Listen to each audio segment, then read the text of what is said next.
Hello my dear student, lesson planner চ্যানেলে তোমাদেরকে স্বাগত জানাই। আর আমি তোমাদের সুজয় স্যার। আগের দিন শেষ ক্লাস আমি অনেকদিন আগেই নিয়েছিলাম, একটা সমস্যা ছিল যদিও। শেষ ক্লাস নিয়েছি ক্লাস 10 এর ভূগোলের বজ্র ব্যবস্থাপনা। এবং বজ্র ব্যবস্থাপনা হলে আমাদের প্রাকৃতিক ভূগোল শেষ, আর একটুখানি চ্যাপ্টারটা আছে। যাই হোক, আজকে কিন্তু আমরা বজ্র ব্যবস্থাপনার শেষ চ্যাপ্টার যেটুকু আমরা পড়িয়েছি তারপরে থেকে পড়বো। তারপরে এর মাঝখানে পুজোর ছুটি টুটি পড়বে, অনেক কিছুই আছে। এবং পুজোর মধ্যে আর হয়তো ক্লাস হবে না। তারপরে পুজোর পরে আমরা স্যাটেলাইট মানে উপগ্রহ চিত্রটা কিছুটা পড়বো, মানে ওটার একদিন দুদিনের ক্লাস, তারপরে আর ক্লাস নেই। মানে আর আমার পড়ানোর কিছু নেই।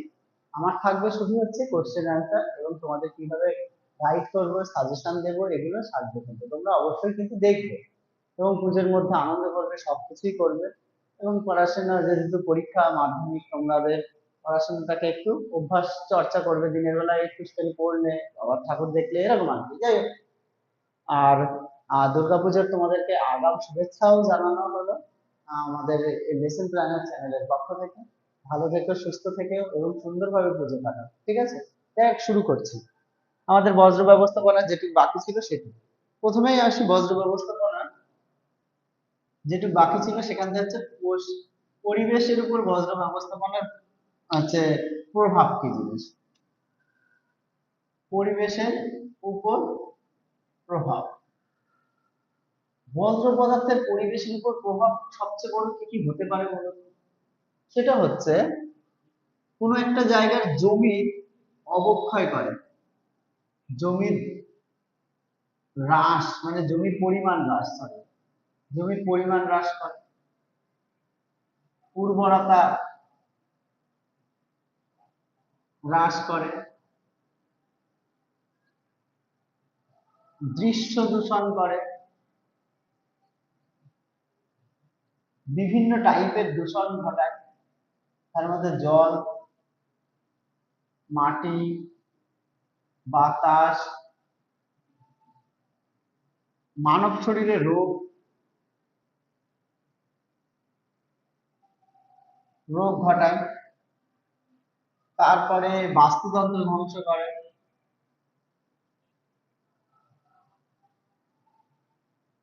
এত কিছু হয় পরিবেশের উপর। তারপরে জলাভূমি নষ্ট হয়। এক এক করে বলছি, দেখো এগুলো সব একটা একটা পয়েন্ট। হ্যাঁ, এই একটা পয়েন্ট, এই একটা পয়েন্ট, এই একটা পয়েন্ট, এই একটা পয়েন্ট, এই একটা পয়েন্ট, এই একটা পয়েন্ট। তোমরা যখন পরীক্ষায় এটা 2 নম্বর 3 নম্বরে দেবে, তখন এই পয়েন্ট গুলো লিখবে এবং পয়েন্টের সাপেক্ষে আরো কিছু যেগুলো লেখা যায় সেগুলো লিখবে। যেরকম আমি বলি, জমির পরিমাণ হ্রাস, ধরো বজ্র ব্যবস্থাপনা মানে কিছু ময়লা জিনিসপত্র একটা শহরের বা গ্রামের একটা জায়গায় তো রাখতে হয়। সেই জায়গায় কিন্তু জমির ব্যবহার হচ্ছে না, তাহলে জমির পরিমাণ, আমাদের যা কার্যকর জমি তার পরিমাণ কিন্তু কমে যাচ্ছে। সেটা এবার ওই যে বজ্র ব্যবস্থা রাখলে বা বজ্র পদার্থগুলো রাখলে বা ময়লাগুলো রাখলে, সে তার যে রাসায়নিক, তার যে খারাপ জিনিসগুলো, তার প্রভাব মাটিতে মিশছে। সে এবং মিশে মাটির কিন্তু দূষণ ঘটাচ্ছে, এবং মাটির দূষণ ঘটানোর ফলে মাটির উর্বরতা হ্রাস পাচ্ছে এবং জমিতে কিন্তু উর্বর কম হচ্ছে, গাছপালা কম হচ্ছে, চাষবাস কম হচ্ছে, ইত্যাদি হবে। ঠিক আছে? দৃশ্য দূষণ, আমরা শহরের রাস্তায় যারা চলাচল করি, শহরে বিভিন্ন, বিশেষ করে কলকাতা হোক, বড় শহর হোক বা অন্যান্য শহর, শহরের যেগুলো ময়লার একটা ভ্যাট আছে, কিছুদূর যাওয়ার পর যেখানে ময়লাগুলো ফেলানো হয়, একটা ছোট পাত্র বা পাত্রের আশেপাশে এরকম ভাবে ছড়িয়ে ছিটিয়ে পড়ে থাকে। ওগুলো দেখলেই দেখার আগেই দূরত্বে দেখলেই চোখটা এপাশ করে এরকম ভাবে হাঁটে, নাকটা বন্ধ করে হাঁটে, মানে দেখতেই খারাপ লাগে। ওটা এমন টাইপের দৃশ্য দূষণ। ঠিক আছে? না এমনিতেই নাক বন্ধ হয়ে যাচ্ছে, ক্ষতি হচ্ছে, কিন্তু ওই যে দূরের থেকে ওইটা ময়লা, ওইটা দৃশ্য দূষণ কিন্তু একটা জিনিস। এবার দূষণ ছড়ায়, কিরকম ভাবে দূষণ ছড়ায়?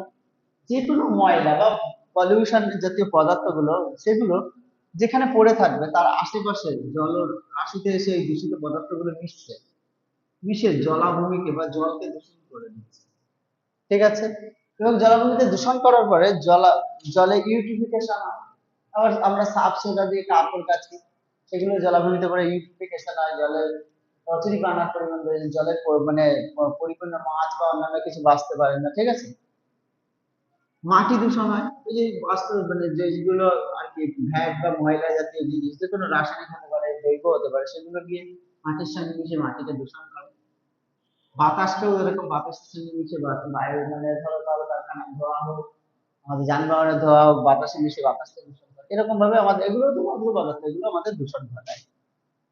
মানব শরীরে বিভিন্ন রোগ, কলকারখানা বা বিভিন্ন পদার্থ, কলকারখানাতে বিভিন্ন দূষিত পদার্থগুলো ছড়িয়ে পড়ে, সেগুলো মানব শরীরে যেরকম ধুলো বালি, এগুলো কিন্তু আমাদের চোখের, হার্টের মানে হার্ট বলছে লাংসের মানে ফুসফুসের কিন্তু ক্ষতি করে, ঠিক আছে।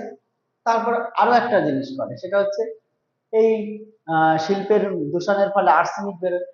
আর্সেনিকের ফলে, আর্সেনিক মানুষ শরীরে ঢুকলে চামড়ার রোগ মানে ব্ল্যাক ফুট ডিজিজ টাইপের রোগ হতে পারে। তারপরে জল দূষণের ফলে ফ্লুরাইড খেলে ফ্লুরোসিস রোগ হয়। পারদ বেরোয় শিল্প কলকারখানাতে, সেই পারদের ফলে পারদ মানব শরীরে বা পারদের জলের মাধ্যমে দূষণ ঘটায়। সেই জল আমরা যদি বা মানব শরীরে প্রবেশ করে, মানে 1 লিটার জলে 0.05 মিলিমিটার পারদ যদি থাকে, তার বেশি থাকলে তাহলে মানব শরীর কিন্তু ক্ষতি করে, এবং পারদের ফলে হচ্ছে মিনামাটা রোগ হয়। সীসা অতিরিক্ত পরিমাণে কলকারখানা, বিশেষ করে ব্যাটারি কারখানা থেকে বেরোলে, সেখান থেকে সেই জল দূষিত হলে, সেই জল আমাদের শরীরে প্রবেশ করলে বা শরীরের জলের মাধ্যমে বা যার মাধ্যমে প্রবেশ করলে মানব শরীরে ডিসলেক্সিয়া রোগ হয়। এরকম ভাবে মানব শরীরে কিন্তু এই যে বজ্রের পদার্থের প্রভাবে কিন্তু রোগ বলতে হয়। বাস্তুতন্ত্র ধ্বংস, জলাভূমি নষ্ট হয়। এই যে বজ্র ব্যবস্থাপনা, কোনো জলাভূমির আশেপাশে পড়লো বা মৃত্তিকায় পড়লো, জলাভূমি বা বাস্তুতন্ত্রে বসবাসকারী যে সমস্ত প্রাণী, তারা কিন্তু ওই পরিবেশ দূষণের ফলে ওই প্রাণীগুলো কিন্তু বাঁচতে পারছে না, বা জলাভূমি কিন্তু তার স্বাভাবিক ভারসাম্য নষ্ট হচ্ছে, ইউটিফিকেশন ঘটছে, জলাভূমি নষ্ট হচ্ছে। আর জলাভূমির মধ্যে জলাভূমিরও কিছু নির্দিষ্ট বাস্তুতন্ত্র আছে, সেগুলোও নষ্ট হচ্ছে। এইভাবে কিন্তু বজ্রগুলো কিন্তু আমাদের কিন্তু ধ্বংস করে দেয়। এমনকি দেখা যায় মাছের পুকুরের জলের সব মাছ মারা গেছে কি করে, দূষণের ফলে। দূষণ কি এইভাবে, ইভেন দেখা যায় নদীতে যে পলিউশনের ফলে, বিশেষ করে হলদিয়া শিল্পাঞ্চলে থেকে যে তেলগুলো মেশে, সেই শিল্পাঞ্চলে তেল মেশার ফলে সেখান থেকে প্রচুর পরিমাণে খনিজ তেল উত্তোলিত হয়। এই, সমুদ্রে এসে বা নদীর জলে এসে মেশে, এই নদীর জল পলিউশন হয়ে যায় বলে ইলিশ মাছগুলো সমুদ্রের থেকে আমাদের হুগলি নদীর মোহনার দিকে আসতে পারে না। এগুলো কিন্তু এক জলাভূমির বাস্তুতন্ত্রে কিন্তু হয়। বিশেষ বিশেষ করে আবদ্ধ জলাশয়ে কিন্তু এইগুলো কিন্তু বেশি হয়, জলাভূমিতে নষ্ট হয়। ঠিক আছে, তাহলে পরিবেশের উপর বজ্র ব্যবস্থাপনার প্রভাবগুলো আমরা বললাম।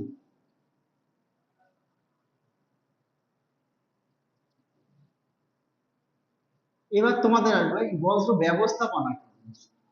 মানে আগেরটা বললাম হচ্ছে বজ্র পদার্থের পরিবেশের প্রভাবটা, এবার বজ্র ব্যবস্থাপনা কি জিনিস।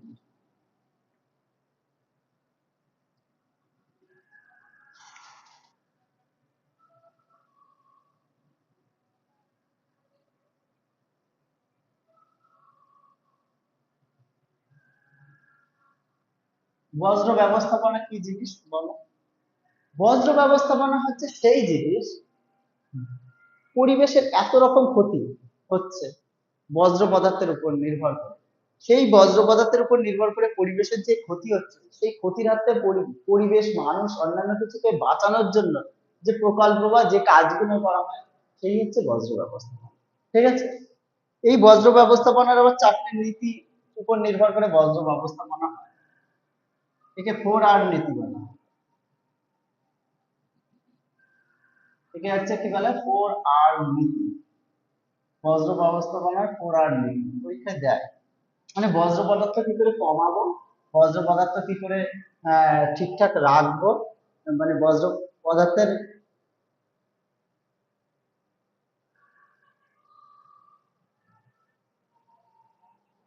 বজ্র পদার্থগুলোকে কিভাবে কমানো যায়, বা বজ্র পদার্থের মাধ্যমে পরিবেশকে কি করে ক্ষতির সাধন থেকে পরিবেশকে কি করে উন্নত করা যায়, সেইগুলো করার জন্য যে বজ্র পদার্থের নীতি, সেটা 4টে R এর মাধ্যমে প্রকাশ করা হয়। তাই একে বলা হয় 4R নীতি। মানে টেকসই পৃথিবী তৈরি করার জন্য যে বজ্র পদার্থ নীতি করা হয়, সেটা হচ্ছে প্রথমে হচ্ছে রিডিউস, রিইউজ,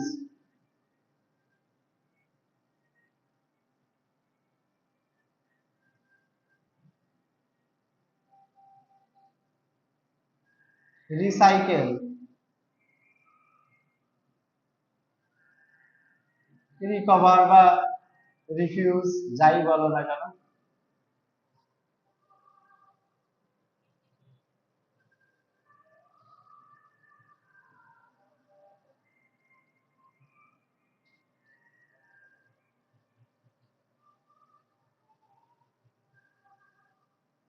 দেখো, তাহলে বজ্র ব্যবস্থাপনার 4R নীতি কি? Reuse, reduce, recycle, recover. Reuse মানে কোন জিনিসগুলোকে আবার ব্যবহার করতে পারবে এমন জিনিসকে আমাদের কিনতে হবে। যেরকম কথার কথা বলছি, আমরা কিছু এমন কিছু বাসনপত্র কিনবো, স্টিল হোক, পেতল হোক, কাঁসা হোক, যেগুলোকে আবার মেরামত করে আবার আমরা ব্যবহার করতে পারি। যেরকম আবার কাঁচের বাসন কিনলে কি হয়, ভেঙে গেল ফেলে দিলাম, ওটা করা যায় না। এটা হচ্ছে রিইউজ, মানে আবার নতুন করে আমরা ব্যবহার করতে পারছি। তাহলে বজ্র ব্যবস্থা কমে আসবে, নাহলে কাঁচের বাসন প্লাস্টিকের ভেঙে গেল, পড়ে গেল, ফেলে দিলাম, আর তাহলে বজ্র ব্যবস্থা বেড়ে যাচ্ছে। হ্যাঁ, রিডিউস মানে কমাবো কি করে, বজ্র পদার্থ কি করে কমাবো, এমনও জিনিস আছে যে জিনিসগুলো পরিবেশ বান্ধব, ওই জিনিসগুলো আমরা কিনি, যেগুলো বা এমন আছে একটা দোকানে 1 টাকা করে প্যাকেট ছোট ছোট শ্যাম্পু পাওয়া যায়। তাহলে 10 টাকার কিনতে গেলে 10টা প্যাকেট হবে, তাহলে 10টা প্যাকেট নিতে আমার প্লাস্টিকের প্যাকেট আমরা ব্যবহার ফেলে দিতে হবে, তার তো 10 টাকার একটা প্যাকেট নিয়ে আসে। তাহলে কি হলো, 10টা প্যাকেটের জায়গায় একটা প্যাকেট হলো। সুতরাং আমরা কমাতে পারছি, মানে প্যাকেট বা প্লাস্টিক যেগুলো দূষণকারী পদার্থ সেগুলো কমাতে পারছি। এরকম ভাবে যেগুলো বজ্র কমে, ধরো বাজারে মাছ কিনতে গেছি, মাছ কেনার জন্য প্লাস্টিকের ওরা প্যাকেট দিয়ে দেবে, দরকার নেই, আমি বাজার থেকে একটা আমি বাড়িতে ব্যাগ নিয়ে গেছি, ওই ব্যাগটা মাছেরই ব্যাগ, 10 দিন, 15 দিন, 50 দিন মাছ আনছি, ওই ব্যাগে দিয়ে দেবে, তাহলে প্লাস্টিক ওনার ব্যবহার হলো, তাহলে এরকম ভাবে কমে গেল। এইভাবে রিডিউস করা যেতে পারে মানে বজ্র ব্যবস্থা। রিসাইকেল মানে কিছু বজ্র পদার্থ আছে যেগুলোকে রিসাইকেল করা যায়, মানে পৃথিবীতে যত বজ্র আছে তার 50% রিসাইকেল করা যায়। যেরকম কথার কথা বলছি, আমরা যে লোহা লক্কর বিভিন্ন জিনিস বা ধাতব পদার্থ গুলো, ওগুলোকে বা কম্পিউটার ভাঙা, ডাস্ট, এগুলোকে আমরা কি করি, ফেলে দিই। না, ফেলে দিলে হবে না, ওগুলোকেই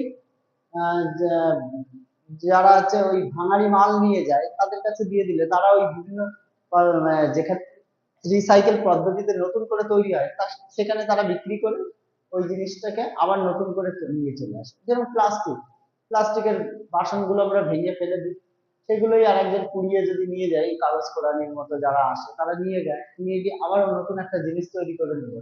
এটা হচ্ছে রিসাইকেল, মানে চক্র আকারে ঘটছে, যাতে খরচ হচ্ছে না।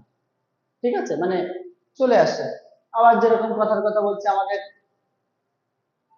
কাগজপত্র, এই এটা রিডিউস এর মধ্যে বলছি, ধরো কাগজপত্র, বই, পুরনো জামা কাপড়, এগুলোকে আমরা ফেলে না দিয়ে চ্যারিটেবল যেগুলো সংস্থাগুলো আছে, এনজিও গুলো, সেখানে দিয়ে দিলে কিছু লোক পড়ে বেঁচে থাকবে, মানে আবার ব্যবহার হচ্ছে নতুন করে। এইভাবে হচ্ছে আমরা কিন্তু ব্যবহার করতে পারি। আর রিকভার করা মানে হচ্ছে নতুন করে আবার ফিরিয়ে আনা, তো বলা হয় রিকভার করা। যেরকম কথার কথা, কিছু বজ্র পদার্থ থেকে রিকভার করা মানে কিছু বজ্র পদার্থ থেকে আবার একটা নতুন নতুন জ্বালানি তৈরি হচ্ছে।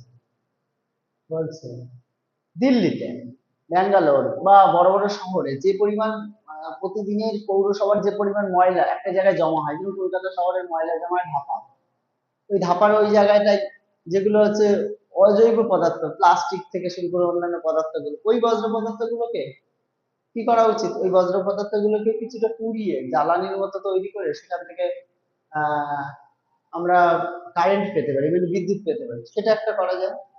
এক, আবার ওই জৈব বর্জ্য পদার্থগুলোকে থেকে পচিয়ে নতুন করে কিছু করে সার তৈরি করতে পারি, তাহলে এগুলোকেও রিকভার করা যায়। এইভাবে হচ্ছে আমাদের বজ্র ব্যবস্থাপনার 4টে নীতি এখন হয়েছে। এই 4টে নীতি ব্যবহার করা, বজ্র ব্যবস্থাপনা কি, বজ্র ব্যবস্থাপনা, এই 4টে নীতি আমাদের কিন্তু পরীক্ষায় দেয়। এই জন্য এই 4R নীতি কিন্তু পরীক্ষায় দেবে, একটু ভালো করে পড়ে যাবে। আমি উদাহরণ সহকারে বুঝিয়ে দিলাম যে রিডিউস, রিডিউস, রিসাইকেল, রিকভার কিভাবে করবে। ঠিক আছে, এবার আমরা চলে আসব বজ্র ব্যবস্থাপনার কিছু পদ্ধতি।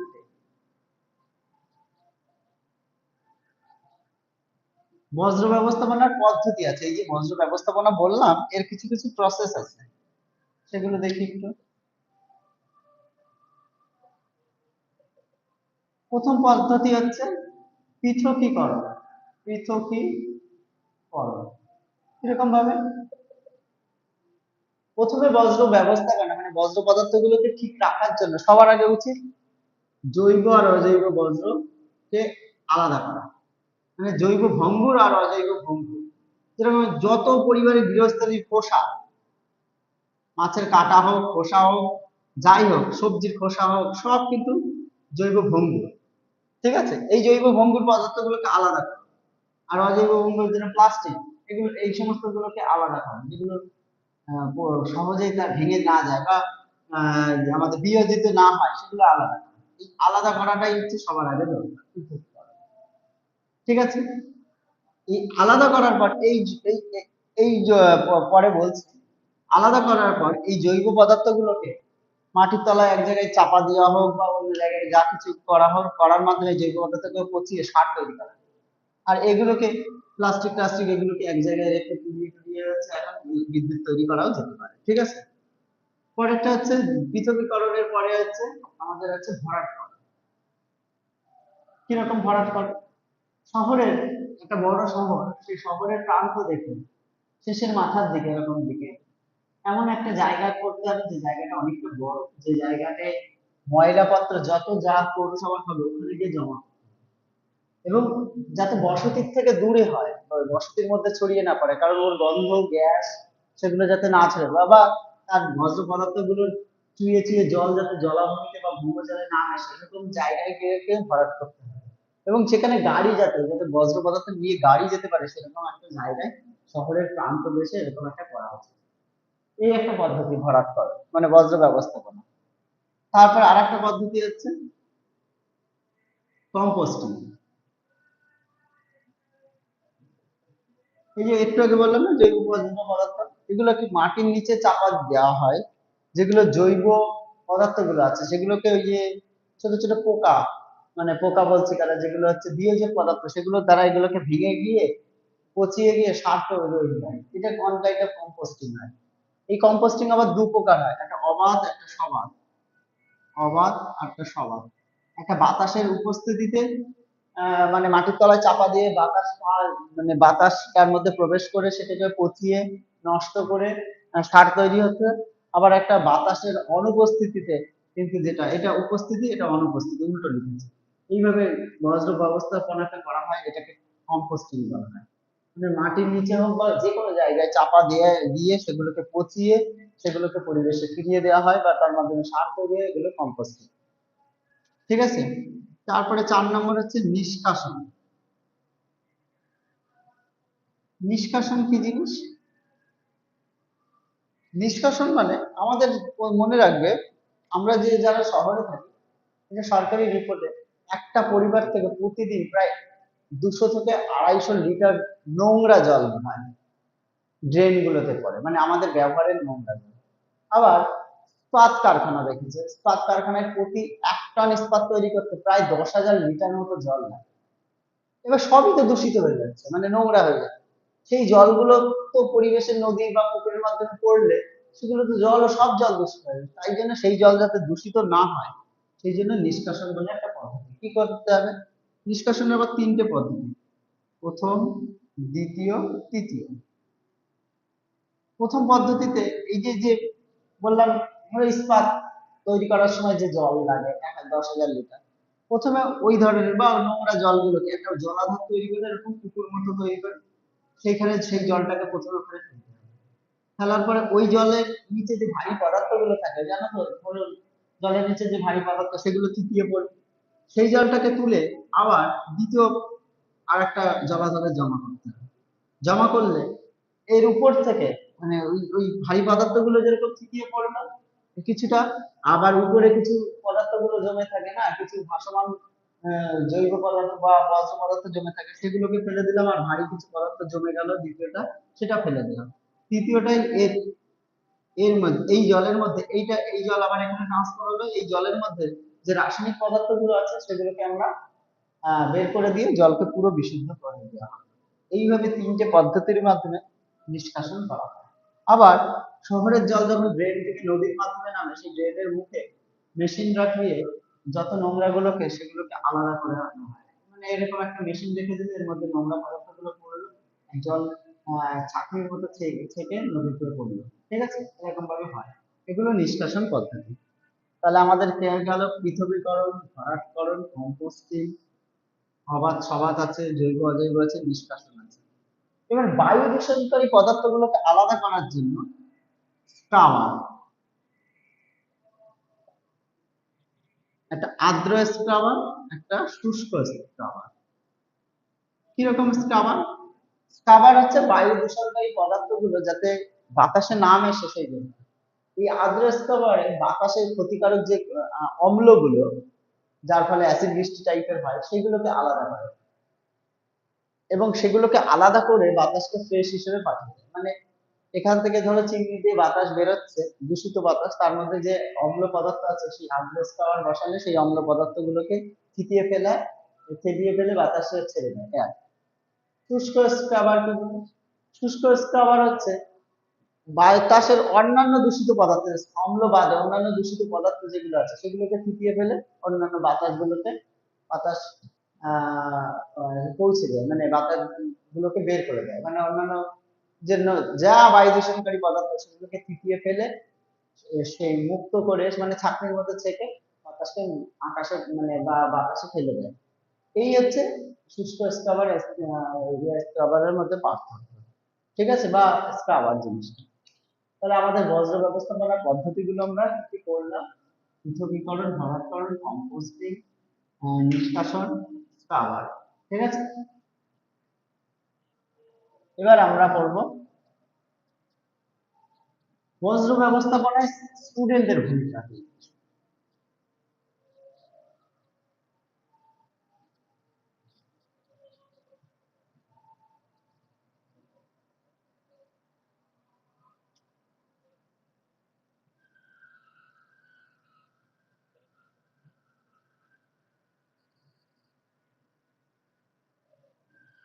ছাত্রদের, ছাত্র ছাত্রীদের ভূমিকা সবচেয়ে বড় কথা হচ্ছে বজ্র ব্যবস্থাপনায় স্টুডেন্টদের ভূমিকা খুব জরুরি। কিরকম জরুরি? দিনকে দিন বজ্র পদার্থ কিন্তু আমাদের বেড়েই চলেছে, দিনকে দিন কিন্তু বেড়েই চলেছে। আর এই বজ্র কমানোর জন্য স্টুডেন্টরা ভূমিকা নিতেই পারে। কারণ বজ্র এক সময় হয়ে গেলে সারা পৃথিবী যদি গার্বেজের স্তূপ হয়ে যায়, তাহলে কিন্তু আমাদের মনুষ্যকুল অন্যান্য প্রাণীকুল বেঁচে থাকা সম্ভব নয়। এমনও দেখা যায় WHO মানে ওয়ার্ল্ড হেলথ অর্গানাইজেশনের রিপোর্টে দেখা যায় প্রতি বছর 50 লক্ষ লোক এই বজ্রের এফেক্টে ক্ষতিগ্রস্ত হয়, কেউ কেউ মারাও যায়। সেই জন্য স্টুডেন্টরা, মানে যারা আগামীর আমাদের ফিউচার, মানে তোমরা, তোমাদের সবচেয়ে দায়িত্ব নেওয়া উচিত হচ্ছে বজ্র। সবার মধ্যে কি কি করা উচিত? জনসচেতনতা করা উচিত। মানে এই না এইভাবে তোমাদেরকে যেরকম ভাবে শেখানো হবে সেটাই মানুষের মধ্যে সচেতনতার বার্তা পৌঁছে দেওয়া হবে। তোমাদের মাধ্যমে তোমাদের পরিবার, আরেকজনের পরিবার, এই করতে করতে সবার পরিবার, মানে স্টুডেন্টরা তো ক্ষুদ্র পরিবেশে, মানে আমাদের সামাজিক পরিবেশের সবচেয়ে ক্ষুদ্রতম সংস্করণ, তাদের মাধ্যমে ছড়িয়ে পড়ে। ঠিক আছে, এবার গেল ওইটা, মানে বজ্র ব্যবস্থাপনায় স্টুডেন্টের অ্যাওয়ারনেস, মানে জনসচেতনতা বাড়ানো। 2 নম্বর হচ্ছে তোমরা, তোমার মা বাবা হচ্ছে প্লাস্টিক ব্যবহার করছে, তাদেরকে সচেতন করো যে এইটা প্লাস্টিক ব্যবহার না করে একটা বাজারে ব্যাগ নিয়ে গেলে প্রতিদিন মাছ আনা যায়, ওই ব্যাগে করেই মাছ আনো। ঠিক আছে, এরকম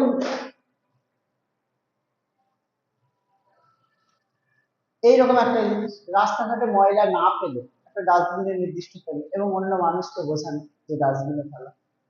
তারপরে কোনগুলো পচনশীল কোনগুলো অপচনশীল সেগুলোকে আলাদা করে তোমাদের মতো করে তোমরা সার তৈরি করার থেকে শুরু করে অন্যান্য কিছু করতে পারো।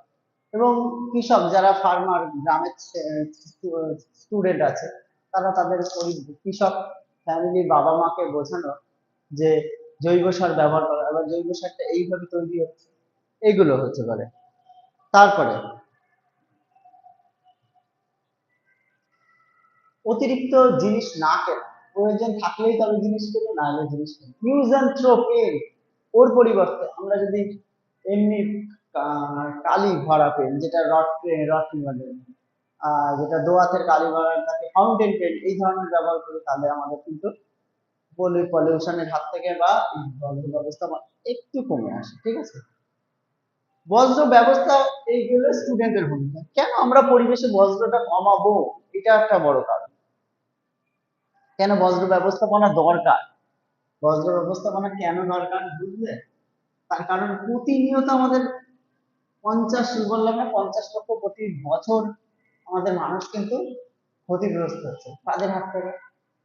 যেখানে বজ্র ফেলানো হয় তার আশেপাশে দেখবে পোকা মাকড় মশা মাছি ইত্যাদি জন্মায়, যেগুলো রোগের বাহক, সেগুলোর পরিমাণ বেড়ে যাচ্ছে। তাহলে বজ্র ব্যবস্থাপনার মাধ্যমে ওগুলোকে কমানোর চেষ্টা করতে পারে। ঠিক আছে, আবার বজ্র ব্যবস্থার মাধ্যমে কিছু লোকের কাজ হয়, ওই যে পৃথকীকরণের মাধ্যমে, বা ওই যে ময়লা নিয়ে যায় জনস্বাস্থ্য কারিগররা, আহ দেখবে পৌরসভার জনস্বাস্থ্য কারিগররা ময়লা নিয়ে যায়।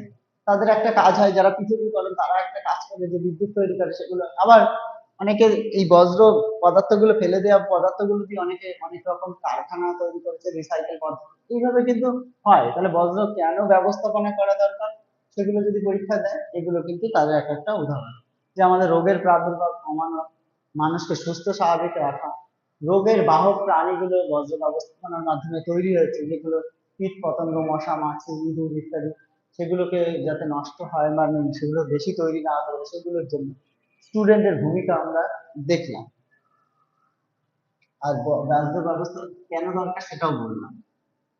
গঙ্গা বা হুগলি নদীর দিনকে দিন দূষণ বাড়ছে, বজ্র ব্যবস্থা খুব ক্ষতিগ্রস্ত হচ্ছে। তার প্রধান কারণগুলো আমরা একটু দেখব। এটা কিন্তু অনেক সময় দেয়, গঙ্গা বা হুগলি নদী ভারতের সবচেয়ে বড় নদী। যদি এটা ভারতের হয়, এখানে ভারতের উত্তর দিক থেকে এরকম গঙ্গা নদী এসে এরকম আমাদের পশ্চিমবঙ্গের কাছে এসে মিশেছে, এখানে কলকাতা। এই গঙ্গা এবং তার আশেপাশের নদীতে অঞ্চলে প্রায় 46% ভারতীয় থাকে। এত বড় বড় শহরগুলো, অনেক শহর আছে, অনেক কলকারখানা আছে, তাদের ব্যবহার যে সমস্ত দ্রব্য এই সব গঙ্গাতে আসে। আর পৃথিবীর অন্যতম দূষণ নদীও এই জন্য হয়ে গেছে। এই গঙ্গাতে এসে এসে এই উচ্চ অববাহিকার থেকে আস্তে আস্তে আস্তে এই আমাদের নিচের দিকে কলকাতা বা আসাম, তার নিচে দক্ষিণবঙ্গের সুন্দরবনের দিকে এসে গঙ্গা নদীর যেখানে মোহনা আছে সেই সব জায়গায় এসে সব ময়লা বা জমা হয়। এই জন্য গঙ্গা নদীতে কিন্তু দিনকে দিন পলিউশন বাড়ছে। ট্যানারি আছে, এখানে প্রচুর শিল্প কলকারখানা আছে, তারপরে এখানে পয়পনারি আছে, শহরের ময়লা আছে, সব কিন্তু সব পরে এই গঙ্গা নদীতে দূষণ করা হয়। এবং গঙ্গা নদীর দূষণ করার ফলে গঙ্গা নদীতে ইলিশ মাছ থেকে তাহলে অন্যান্য মাছ আসতে পারছে না ঠিকঠাক করে, গঙ্গার শিশু বাঁচতে পারছে না, এগুলো কিন্তু প্রচুর নিয়মিত হচ্ছে। এবং গঙ্গা নদীর জল পান করে কিন্তু বড় বড় শহরগুলো কাজ চালায়, মানে যে জলটাকে তুলে পিউরিফাই করে চালানো হয়, সেইটাও কিন্তু অত তাড়াতাড়ি সম্ভব হচ্ছে না। সুতরাং এই জন্য সরকার কিন্তু নমামি গঙ্গে বা গঙ্গা অ্যাকশন প্ল্যান তৈরি করেছে। নমামি গঙ্গে 2014-তে তৈরি হয়েছিল। আর গঙ্গা অ্যাকশন প্ল্যান গ্যাপ, এটা তৈরি হয়েছিল হচ্ছে 1985 সালে তৈরি, 86 সাল থেকে কাজ শুরু হয়েছে। রাজীব গান্ধী যখন পিএম ছিল সেটা তৈরি করেছিল, এটা হচ্ছে নরেন্দ্র মোদী আসার পরে এটা হয়েছিল, এটা গঙ্গাকে পলিউশন ফ্রি রাখার জন্য। তাহলে কেন গঙ্গা দূষিত হচ্ছে, কি জন্য হচ্ছে, সব এগুলো আছে, আমরা কিন্তু এগুলো পড়বো।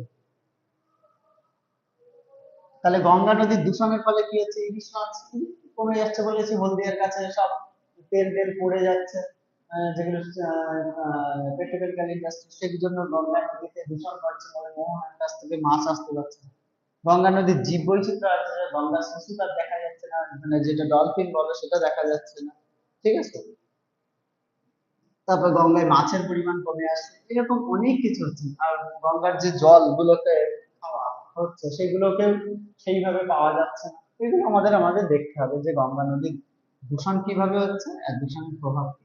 আমি কিন্তু দুটোই বলে দিলাম, এটা 2 নম্বরের করে কিন্তু দেবে, গঙ্গা নদীর দূষণ কিভাবে হচ্ছে এবং তার প্রভাব।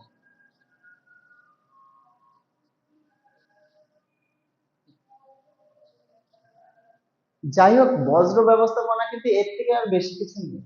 এবং এখান থেকে ওই 3 নম্বর 2 নম্বরে যা প্রশ্ন হবে তোমাদেরকে বললাম। আর আমি আগেই বলেছি আমরা কিন্তু ক্লাসটাকে কন্টিনিউ এরকম ভাবে করবো, কিন্তু আমাদের এই বজ্র ব্যবস্থাপনা আজকে শেষ হলো, কিন্তু এবার পুজোর পরে আমরা বাকিটা করবো। এবং তোমাদেরকে আবারও বলছি, পুজোর অনেক শুভেচ্ছা। এবং পুজো তোমরা ভালো করে কাটাও, পড়াশোনার সঙ্গে থাকো, কারণ তোমাদের সামনে পরীক্ষা আছে, মাধ্যমিক পরীক্ষা, সেই জন্যই বলা। ঠিক আছে? আবার পুজোর পরে তোমাদের স্যাটেলাইট ইমেজ মানে উপগ্রহ চিত্র নিয়ে দেখা হবে, এবং তার সঙ্গে সঙ্গে কোশ্চেন অ্যান্সার সবকিছুই হবে, এবং সাজেশনে দেওয়া হবে। ঠিক আছে? থ্যাংক ইউ সবাইকে।